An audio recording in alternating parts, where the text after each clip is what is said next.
Sachin introduced me as an important person. Let me translate that for you. This is one old guy who's retired.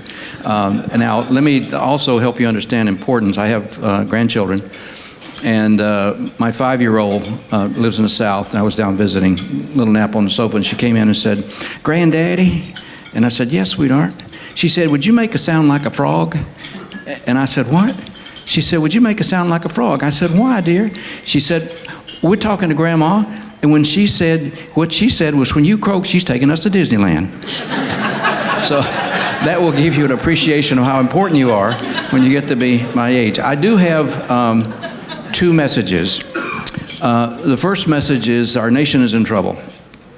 We are a nation at strategic risk. I don't know if you saw the news today, but we had 2 brilliant people in the White House that worried about cybersecurity. One was fired, I think it was Monday, and the other was fired today. They're gone. They were worried about this. They were trying to get the policy right and so on. We have a national issue. We're at strategic risk. We are a nation of innovators. Our innovation, technology, research and art, research and development, business plan, source code is being taken for free. So we have a major problem. The good news is, and I'm reminded of when I got to serve as a DNI, the House of the Senate and the House side of the Congress both disagreed with the policy of the president. So those of us that had positions were like ping pong balls to be, down to the hill, get beat up, go back to the White House, tell them what the results were, go back down to the hill and get beat up. So the way they could disagree with the president was beat up whoever was down being a witness.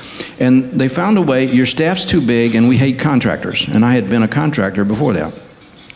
I remember my only defense was when they said, "We have too many contractors, you don't need them." I said, let's think about this for a moment.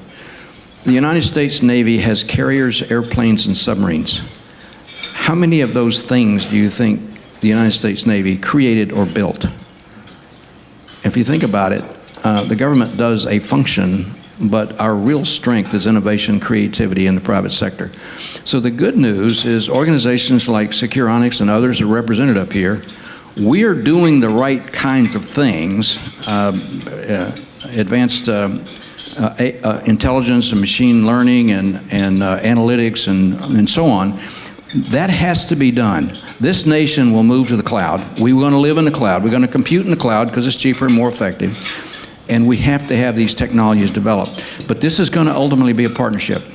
We are a nation at risk. We have to get the politics right, the policy and the legislative framework, so we can put all the various sources of power together to do what we have to do to protect the nation. And it's not just a national problem, it's an international problem. So this is going to be a huge challenge. I'm supposed to be retired, but I've found being on some of these boards to stay active in this kind of dialogue is absolutely essential. What makes me tick. Very excited to be associated with Securonix. I'm interested in having and what everyone has to say. And so I'll cede the floor just to remind you, we have a national problem.